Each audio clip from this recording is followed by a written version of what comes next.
I finally got a Cake Kalk, and here's the shocker. First off, the Cake Kalk is a $14,000 luxury eMoto. I was able to get my hands on the second highest trim of this bike, with prominent riders saying things about it like, "Wow, I'm in love with this bike right now." And this thing is such a perfect machine. No, it is basically a mountain bike. And then there's this. As of 2024, the cheapest e-bike. And you'd think the luxury bike would blow the budget one away. But after riding both, I actually prefer the budget.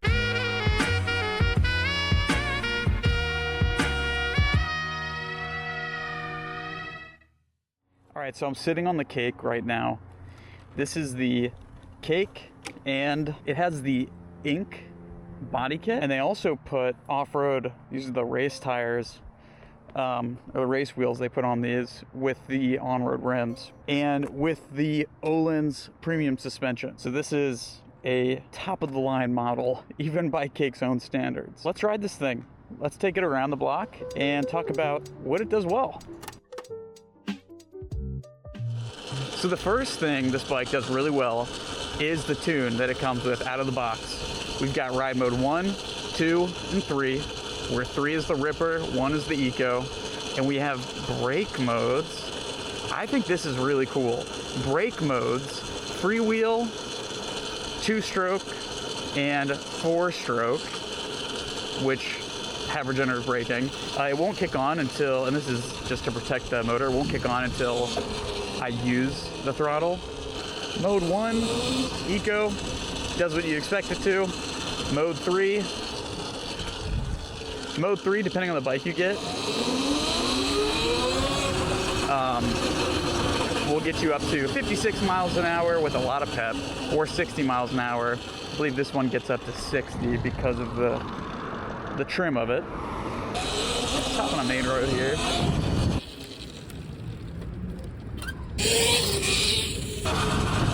And that brings us to the second quirk of this bike. The footage of me talking about the second Pro got corrupted, but it's kind of perfect because all I was talking about was the design and the components. They're high quality. The design is unlike any other bike in this class. But rather than me talk about it, wouldn't it make more sense just to look at it?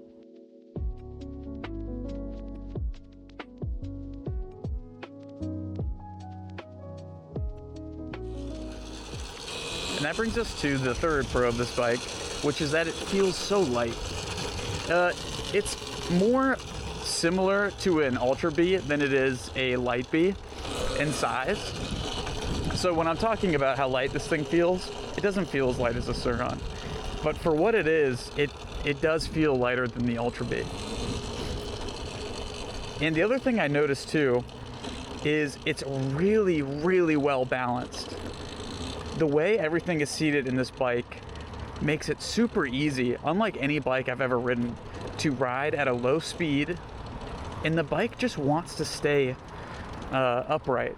Now, I shouldn't ride into that. So when you're riding at higher speeds, you can really feel this even more. And it gets to a point where if you're riding in the dirt, I found that it's really fun to just, fishtail all over the place because, and I'm not going to do it here because it seems like somebody already has and it's left the place worse for wear. But the bike just wants to correct itself and stay straight up.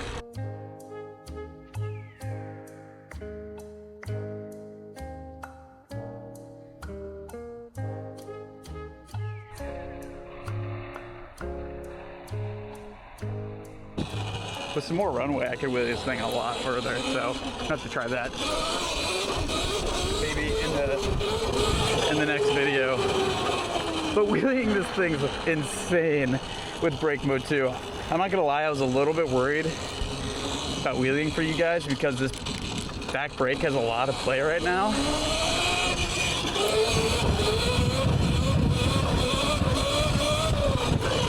But the brake regen is just perfect.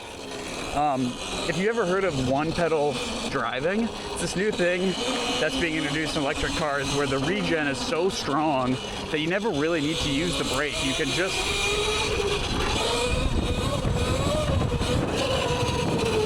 just basically throttle and then let go of the throttle, and that's actually safer. If you take out the reaction time of needing to lift your foot off of the gas and put it on the brake, you could actually, you're talking about saving lives here. But yeah, let's talk about the cons. All right, loaded up the B-roll cam and ready to hop back on, head home and talk about the cons. So the cons of this bike come down to three things: practicality, support, and serviceability, and ride feel. Let's start from the bottom and go back to the top. The ride feel is, there's some left to be desired because the seat is just uncomfortable. It's just too wide. You want to sit with your legs out in order to give your thighs a break. And when I'm hugging right here, I'm still not there. And when I bring my knees in, at this point I'm putting so much pressure on my inner thighs that after a while it just feels uncomfortable. The second thing is support. So Cake went out of business and they got bought out of bankruptcy, but since doing so, they have not started servicing or building the Cake Kalks again. They partnered with cakeservice.co, which seems to be a great company that, like a lot of the other communities out there, wants to support Cake Kalk owners. That's great. It's just expensive. Same thing with owning a Ferrari. You know, buying a Ferrari is not the last time you will spend a lot of money on a Ferrari, because service for Ferraris is infamously expensive. And this bike is similar. If I want to service my suspension, if I want to replace any of these parts, they're not cheap, and they're not getting any cheaper with the dwindling supply. This leads into the final con, which is practicality. Taking the battery out of this bike, because I don't have a garage, taking the battery out of this bike is a huge hassle. There are 4 bolts that need to come out in order for the battery to come out, which needs to happen for me every single time I put my bike away. That's 4 bolts too many. So right now, yeah, I'm enjoying my cake. I have my cake and I'll eat it too, but its days are numbered. I've already listed it, and it won't be long before I'm back and riding old reliable, my Rawr Mantis X, my Honda Civic, my baby. But I don't know. Let me know what you guys think. You know, is there a bike out there that you want so badly but you'll never be able to afford it? And, you know, if so, is there any chance that the bike that you have right now could just be the dream bike after all? Let me know down below what your favorite bikes are, what you thought of the Cake Kalk, and yeah, what kind of video you guys want to see next. But that being said, I will see you all later. Bye-bye.